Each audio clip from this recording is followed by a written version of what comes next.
हमारे बैंकों का प्रॉफिट आज रिकॉर्ड पर है, हाई रिकॉर्ड है उसके। ये अपने आप में देश की अर्थव्यवस्था को ताकत देने के लिए बैंकिंग व्यवस्था मजबूत होती है तो बाकी अर्थव्यवस्था को भी मजबूती मिलती है। बैंकों में आम आदमी का पैसा जमा है मान्यवर, किसान का, मजदूर का, कर्मचारी का लाखों करोड़ रुपए जमा रहता है। वो पैसा आप गरीब आदमी को नहीं देते, उनके रोजगार के लिए नहीं देते, एमएसएमई सेक्टर के लिए नहीं देते। वो पैसा उठा के आप अपने चंद पूंजीपति मित्रों को दे देते हैं। जिन मित्रों से आप पीछे से चंदा लेते हैं और धंधा देते हैं, उन मित्रों को आप पैसा दे देते हैं। लेकिन आपके राज में, मोदी जी के राज में 9,000 करोड़ रुपए लेके विजय माल्या भाग गया, 20,000 करोड़ रुपए के लेके नीरव मोदी, मेहुल चौकसी भाग गया, 6,000 करोड़ रुपए लेके नितिन संदेशरा भाग गया, 2,500 करोड़ रुपए लेके ललित मोदी भाग गया। ये बड़े बड़े जो हजारों करोड़ रुपए के लुटेरे थे, हिंदुस्तान से भगाया किसने इनको? आपने भगाया। ये गुनाह आपने किया। इसलिए आपको देश की अर्थव्यवस्था को ठीक करने का आपकी मंशा नहीं है। आपकी जो 56 छुरी वाली सरकार थी, उन्होंने तो इन लोगों को भगाने का काम किया, इन लोगों को निकालने का काम किया, सेफ पैसेज देने का काम किया। देश की जनता लूटी गई, बैंकों को आपने खाली करने का काम किया। और ऑथेंटिकेट करते हुए मैं आपको बताऊंगा मान्यवर, ये आपका लोकसभा में दिया गया सरकार का उत्तर है, मेरे घर पे नहीं बना। इसमें आप लोगों ने साफ तौर पे बताया है कि आपने करीब करीब 70% कर्जा 5,44,000 करोड़ में से मात्र 1,60,000 करोड़ रुपए आपने कर्जा वसूला और बाकी सब का सब आपने माफ कर दिया। ये तो बड़ी अच्छी स्कीम है आपकी, बहुत अच्छी स्कीम है। यही स्कीम आप किसानों के लिए लाइए, यही स्कीम आप मजदूरों के लिए लाइए, रेहड़ी पटरी वालों के लिए लाइए, छात्रों के लिए लाइए, छोटे दुकानदारों के लिए लाइए। और कहिए कि अगर 1 लाख रुपए किसी किसान का बाकी रहेगा, 30,000 रुपए दे दे, उसका बाकी कर्जा माफ। कहिए कि अगर 1 करोड़ रुपए किसी दुकानदार का, छोटे व्यापारी का माफ रहेगा, बकाया रहेगा, उससे 30 लाख रुपए लेके 70 लाख रुपए माफ। क्योंकि यही काम तो किया है आपने। आंकड़े पढ़ रहा हूं मान्यवर, ध्यान से पूरे देश को सुनना चाहिए। क्या है आपकी असलियत? आपने भूषण स्टील का 54,000 करोड़ रुपए कर्जा बकाया था, 42,000 करोड़ रुपए आपने वसूला, 23% आपने माफ किया। एसआर का, भूषण स्टील का 57,000 करोड़ रुपए बकाया था, 35,000 करोड़ वसूला, 38% आपने माफ किया। 8,000 करोड़ रुपए ज्योति स्ट्रक्चर्स का बकाया था, 55% आपने माफ किया। 91,000 करोड़ जीएचएफएल का बकाया था, 60% आपने माफ किया। भूषण पावर का 48,000 करोड़ रुपए बकाया था, 19,000 करोड़ रुपए वसूला, 60% माफ किया।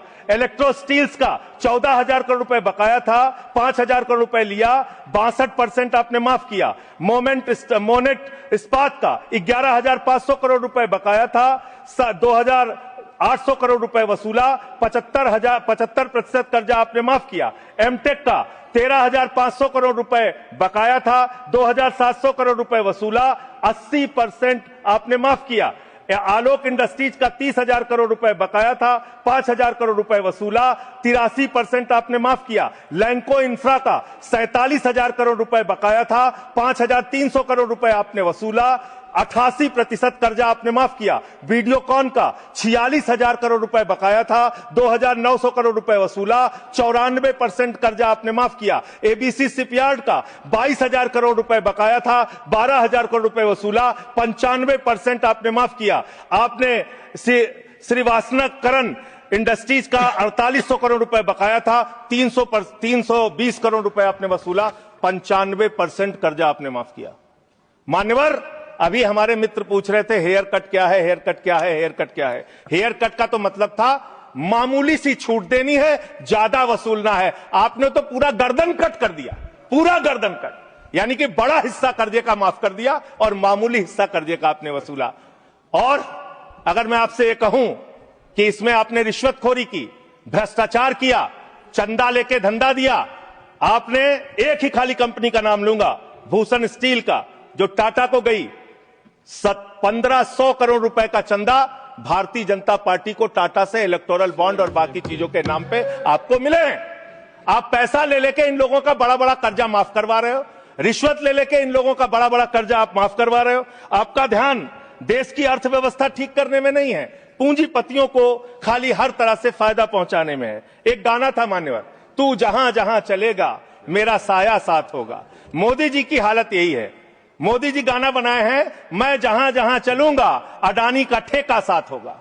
ये क्या है? ये क्या है? बांग्लादेश की यात्रा किया 2015 में, अडानी को ठेका मिल गया। श्रीलंका की यात्रा की 2021 में, अडानी को वहां ठेका मिल गया। तंजानिया की यात्रा की 2023 में, अडानी को वहां ठेका मिल गया। केन्या की यात्रा की 2023 में, अडानी को वहां ठेका मिल गया। नेपाल की यात्रा की 2023 में, अडानी को वहां ठेका मिल गया। मलेशिया में 2017 में यात्रा की, अडानी को वहां ठेका मिल गया। 2018 में सिंगापुर की यात्रा की, अडानी को वहां ठेका मिल गया। सर दिखाई नहीं पड़ रहा हूं मैं सर, अडानी को वहां ठेका मिल गया। वियतनाम की यात्रा की 2024 में, अडानी को वहां ठेका मिल गया। इजराइल की यात्रा की 2017 में, अडानी को वहां ठेका मिल गया।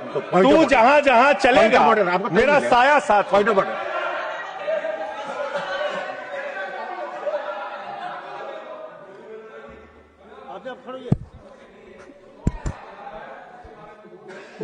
भी रिलेवेंट नहीं है। ये जो इरेलीवेंट जो इन्होंने उसको भाषण से निकाला जाए सर, एक्सपेंज किया जाए। कोई मत। दूसरी बात सर, इतना झूठ आंकड़ा दे रहे हैं, उसका कोई तथ्य दूर दूर तक नहीं है। रिकॉर्ड में चेक करेंगे, हम रिकॉर्ड चेक कर लेंगे। हाँ बोले। अडानी का नाम सुनते ही लोगों को 440 वोल्ट का करंट क्यों लग जाता है? मुझे तो समझ में नहीं आता।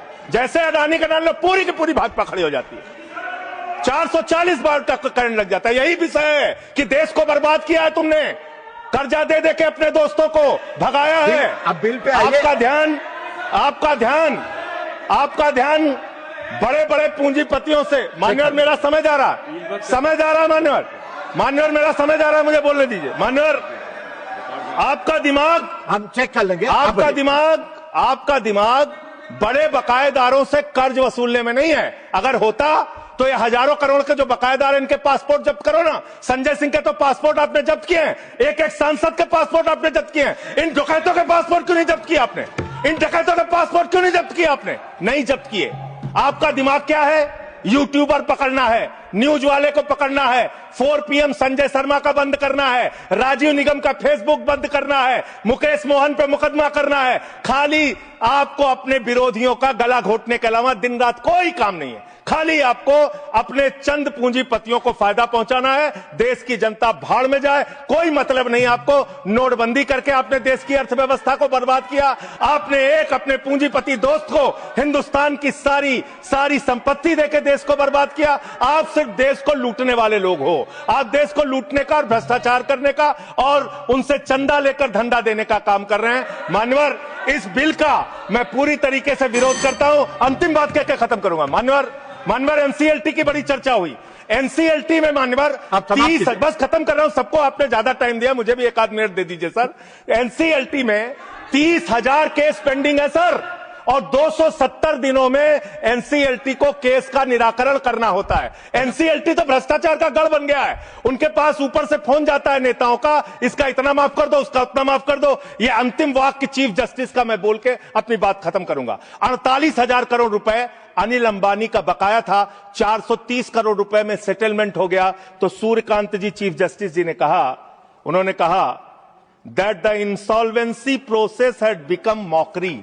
ये भारत के मुख्य न्यायाधीश का बयान है इंसॉल्वेंसी के बारे में, जिस तरीके से आप लूटखोरी कर रहे हैं। बहुत बहुत धन्यवाद।